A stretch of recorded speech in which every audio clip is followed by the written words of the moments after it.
Cuando el Che fue para Bolivia lo mandaron prácticamente al suicidio. Ahí sabía que no había la más mínima posibilidad de triunfo. Inclusive creo que te comenté también que el oficial de inteligencia que estaba desde La Habana a cargo de Che era Carretero, que creo que hoy es embajador de Cuba en Mozambique hoy.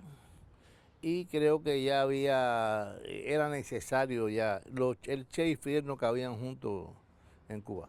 Y como digo yo, les quedaba chiquito, porque Fidel hubiera querido nacer en Brasil y el Che hubiera querido nacer en Argentina. Les quedaba chiquito Cuba a los dos, no podían estar juntos.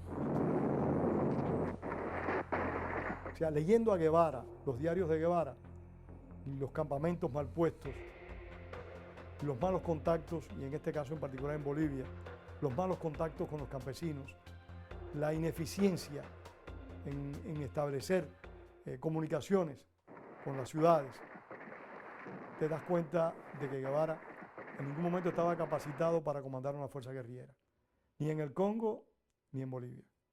Yo recuerdo a uno de sus lugartenientes, que es el que el que vive en París, que logró escapar del...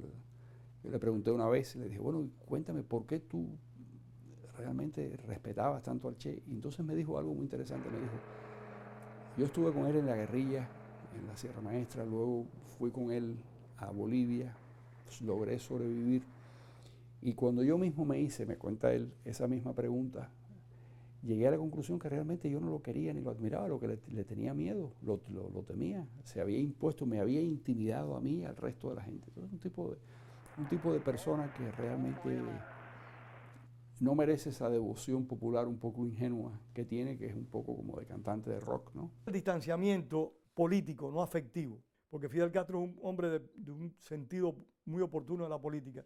Yo creo que el distanciamiento político se produce porque Fidel Castro se quiere aproximar a la Unión Soviética, no quiere romper con el proceso de subversión en América Latina ni con el resto del mundo, y le conviene que Ernesto Guevara en cierta medida quede como el individuo que está al frente de la subversión, que él lo apoya, que él lo admite, pero que él no es el principal impulsor, como una especie de compromiso político. Yo recuerdo haberle oído a Fidel decir una vez, haciendo una comparación entre Camilo y el Che, decía que Camilo era un hombre valiente, arrojado, valiente, un cubano con esa característica, pero que el Che era otro tipo de valor, o sea, que el Che era temerario, o sea, el Che iba como buscando la muerte, el Che tenía una capacidad para la temeridad, y que precisamente esas características del Che le impedían en no ser el primero en los lugares más difíciles. Yo creo finalmente que sí, que entre el Che y Fidel existió siempre un gran respeto y una gran camaradería. Todo lo demás yo creo que son pamplinas de la desinformación por tratar de destruir esa leyenda, ese ícono de la cultura contemporánea que es el Che, que pertenece a la izquierda internacional, y por tratar de empañar la relación del Che con Fidel. Tuvo un problema con Fidel Castro, un problema por lo de China, y Fidel Castro se lo quiso quitar de arriba. Yo estoy convencido, por ejemplo, que la famosa carta de despedida es una carta apócrifa, es una carta fabricada en Cuba.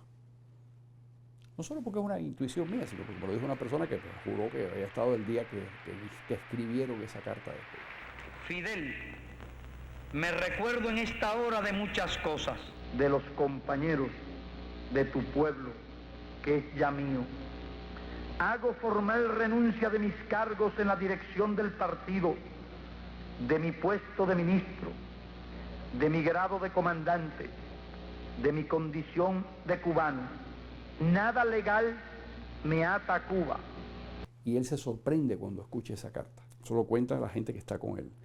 Porque cuando Fidel lee esa carta públicamente, lo que está haciendo es cerrándole la puerta para que no regrese a Cuba y no sea una figura política importante en Cuba.